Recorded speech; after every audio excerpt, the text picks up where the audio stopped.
everyone. Once again, welcome to the Kunzai training session. और ISO 45001 की series में आज हम बात करेंगे रिस्क एलिमिनेशन और साथ में ही हम बात करेंगे safety committee, role of safety committee और उसकी रिस्पॉन्सिबिलिटीज क्या है। सो फ्रेंड्स, सबसे पहले हम बात करते हैं कि रिस्क है क्या। What is a risk? Risk involves uncertainty about the effect, implication of an activity with respect to something that human values such as health, well-being, wealth, property or environment. Means जब हम किसी effect के बारे में unsure होते हैं, जब हम कोई प्रोसेस यूज कर रहे हैं, कोई काम कर रहे हैं, लेकिन हमें उसके इम्पैक्ट क्या होने वाला है, उसका क्या रिजल्ट आने वाला है, अगर हम अनश्योर हैं, means if it is related to the health loss, related to any injury, related to wealth loss, तो उसको हम रिस्क बोलेंगे। यानी ऐसी सिचुएशन जब हमें उसके रिजल्ट के बारे में हम अनसर्टेन होते हैं, हमें रिजल्ट के बारे में श्योर नहीं होते, that is called a risk. Result may be negative और पॉजिटिव। जो रिजल्ट है रिस्क, अगर हमने किसी काम के लिए रिस्क ले लिया तो उसका रिजल्ट या तो पॉजिटिव हो सकता है या नेगेटिव हो सकता है, लेकिन हम बहुत सारे मायनों में ये मान के चलते हैं कि रिजल्ट नेगेटिव आ सकता है। तो उसके लिए कैसे हमें प्रिपेयर करना है। What is hazard? अगर मैं हैजार्ड की बात करूं, हैजार्ड क्या होता है? A hazard is a potential source of harm. अगर मैंने रिस्क लिया और उस रिस्क में जुड़ा हुआ कोई हैजार्ड है, hazard means source of the harm. कोई चलती हुई मशीन है जिससे अगर हाथ लग जाए तो चोट लग सकती है, इंजरी हो सकती है, हाथ तक कट सकता है। So that moving part is a hazard. और अगर मैं उस एक्टिविटी को करता हूं तो वो एक्टिविटी क्या है? एक रिस्क है। ठीक है। So risk is associated with hazard, hazard is related with risk. Substance, events, circumstances that can constitute hazard when their nature would allow them even just theoretically to cause damage to health, life, property or any other interest of value. Similarly, जो मैंने आपको बताया कि कोई भी ऐसा source, कोई भी ऐसी चीज जो हमारी हेल्थ को, हमारी जान को या हमारे संपत्ति के लिए नुकसान पैदा करती है, उसको हम हैजार्ड बोलते हैं। और वो एक्टिविटी जिसको करते हुए हैजार्ड पैदा हो सकता है, ये सब सिचुएशन आ सकती हैं, that is called a risk. We can reduce risk with the elimination of the source of hazard. अब हम क्या कर सकते हैं? जो सोर्स था नुकसान का, अगर हम उसको वहां से हटाएं, उसको कम करें, तो क्या हो सकता है? जो रिस्क हम लेने वाले हैं उसके रिजल्ट्स क्या होंगे? नेगेटिव के बजाय हम एक्सपेक्ट कर सकते हैं कि मोर और लेस हम पॉजिटिव रिजल्ट प्राप्त करेंगे, पॉजिटिव रिजल्ट हमें मिलेंगे। सो रिस्क को कम करने के लिए आपको क्या करना पड़ेगा? हैजार्ड को कंट्रोल करना पड़ेगा, सोर्स ऑफ हार्म को आपको कंट्रोल करना पड़ेगा। ऑटोमेटिकली आपका रिस्क जो है वो पॉजिटिव साइड में मूव करेगा। हैजार्ड कंट्रोल करें कैसे? हैजार्ड को कैसे कंट्रोल कर सकते हैं? जो भी मैंने बताया कि जो भी नुकसान वाली चीज है या जो भी नुकसान वाला कोई सोर्स है, मशीन है, कोई इक्विपमेंट है, कोई पर्सन है, उसको हम कैसे कंट्रोल कर सकते हैं। So step necessary to protect worker from exposure potential hazard.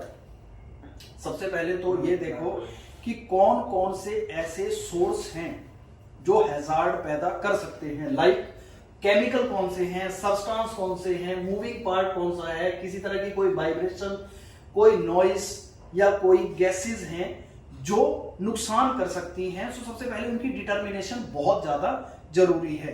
पहले उनका पता करना पड़ेगा कि क्या क्या हैजार्ड हैं, that is called hazard identification. Written workplace hazard control program to include every possible threat if required. किसी भी डिपार्टमेंट में, किसी भी ऑर्गेनाइजेशन में, किसी भी एक प्लेस में जो एसोसिएटेड हैजार्ड हैं उसको आइडेंटिफाई करके उससे जुड़े हुए रिस्क क्या क्या हो सकते हैं वो डिटरमाइन करने हैं। Like this is a document HIRA hazard identification and risk assessment. सबसे पहले हैजार्ड को आइडेंटिफाई किया, हैजार्ड है क्या, और उस हैजार्ड के साथ काम करते हुए हम क्या क्या रिस्क उठा रहे हैं, क्या क्या हो सकता है, और उसकी असेसमेंट, ये जो रिस्क है ये कितना भयानक हो सकता है, क्या किसी को माइनर इंजरी आएगी या किसी का हाथ कट जाएगा या इवन डेथ हो जाएगी, तो हमें उसकी असेसमेंट उस हिसाब से करनी है। ठीक है, so this is a document which is called hazard identification and risk assessment. जो मैंने रिस्क असेसमेंट का पीपीटी और उसका जो एक प्रोग्राम था उसमें मैंने ऑलरेडी बताया है, आप डिस्क्रिप्शन में जाके आप देख सकते हो। Next is evaluating and selecting temporary and permanent control. Temporary and permanent control में जो भी हैजार्ड है उसको पहले आपको परमानेंटली कंट्रोल करना है और उस उतने टाइम में आपको क्या करना है कि उसका कोई परमानेंट सोल्यूशन देखना है। टेम्पररी तो हमने उसको रोक लिया, लेकिन परमानेंट सोल्यूशन ताकि कभी ऐसा हो ही ना। ठीक है, implementing temporary measure until permanent engineering control can be put in the place, implementing permanent control when reasonable practice। way to control the hazard, क्या क्या रास्ते हैं, कैसे हम कंट्रोल कर सकते हैं। First one is elimination of the hazard. जो हैजार्ड है, जो सोर्स ऑफ हार्म है, जहां से नुकसान हो सकता है, उसको वहां से हटा दो। सबसे बेस्ट स्टेप है कि जो नुकसान पैदा करने वाली चीज है उसको वहां से हटाना is the best possible method. So that is if possible elimination of hazard is best possible. अगर कर सकते हो तो आप हटा सकते हो। Next is substitution of the hazard. In case अगर आप हैजार्ड का जो सोर्स है उसको नहीं हटा सकते तो उसको सब्स्टिट्यूट करो, उसको लेस हार्म जो सोर्स है उससे आप रिप्लेस कर सकते हो। So it is called substitution method. Next is engineering control. In case आप एलिमिनेट भी नहीं कर सकते हो, इट इज ए नेसेसरी, आप सब्स्टिट्यूट भी नहीं कर सकते हो। सो इंजीनियरिंग कंट्रोल, फॉर एग्जांपल कोई मूविंग पार्ट है जो आपकी प्रोडक्शन में यूज हो रहा है, आप उसको वहां से हटा नहीं सकते हो, लेकिन अगर मैं उस पर इंजीनियरिंग कंट्रोल करूं, उसके ऊपर एक मेटल का कवर कर दूं ताकि किसी का हाथ वहां ना लगे, so that is called engineering control. Administrative control में आपके एसओपीज, डिस्प्ले, जो भी आइटम है वो आती हैं। Like visual control including poison sign और डेंजर साइन और ट्रेनिंग 5S एक्सेट्रा।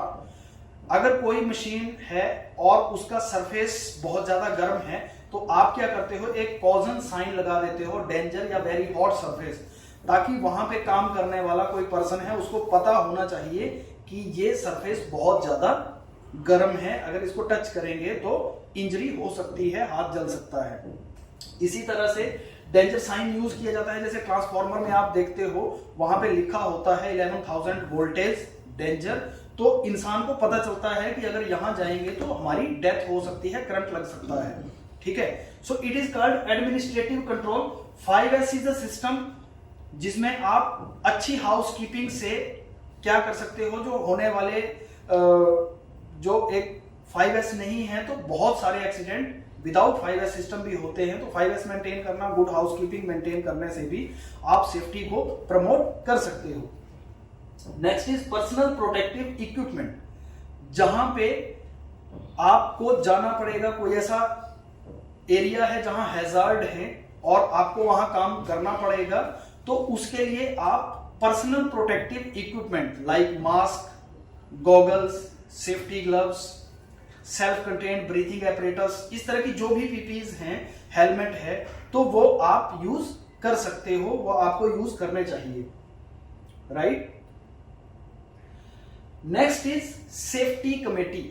हर एक ऑर्गेनाइजेशन में जहां 45,001 इंप्लीमेंट है या जो सेफ्टी को प्रमोट करते हैं, which are committed to the safety implementation, वहां पे एक ERT टीम के अलावा एक सेफ्टी कमेटी का गठन होता है और उस सेफ्टी कमेटी में हर लेवल का एम्प्लॉय, हर लेवल का worker, from worker to top management, उस सेफ्टी कमेटी का हिस्सा होते हैं, which are not the member of ERT team. ERT team is a different और safety committee is a different.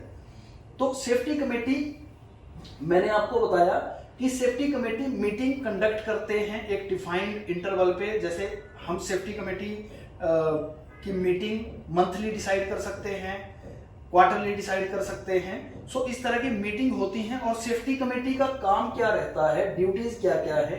Delivering safe work practices. Safety committee देखती है कि जो भी काम हो रहा है वो सेफ्टी के थ्रू हो और सेफ्टी उसमें प्रमोट करते हैं, सेफ्टी प्रैक्टिसेस को इंप्लीमेंट करते हैं।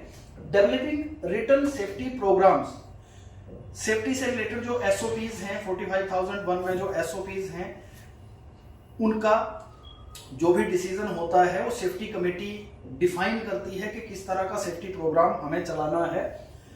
Safety training safety committee decide करती है मीटिंग में। Performing work place inspection and undertake accident investigation, जो भी वर्क प्लेस है उसमें सेफ प्रैक्टिसेस चल रही हैं वो डिसाइड करना, उसकी इंस्पेक्शन करना, और अगर इन केस अगर एक्सीडेंट होता है तो एक्सीडेंट के रीजन क्या थे, उसके रूट कॉज क्या थे, उसको भी इन्वेस्टिगेट करने का काम सेफ्टी कमेटी का होता है, ताकि किसी कंक्लूजन पे निकल सकें और उसको हम रिड्यूस कर सकें। सेफ्टी कल्चर मैंने आपको बताया कि कंपनी में प्रमोट करना है। Providing training to management, supervisor and employ, safety committee के ये काम होते हैं। Prevention of the workplace accident, safety committee ensure करती है कि किसी भी वर्क प्लेस में कोई भी एक्सीडेंट ना हो। सो फ्रेंड्स, आज हमने बात करी रिस्क एलिमिनेशन की, कैसे रिस्क को कंट्रोल कर सकते हैं through the control of hazard, और role of safety committee in any organisation. So this is all about ISO 45001. Thank you friends.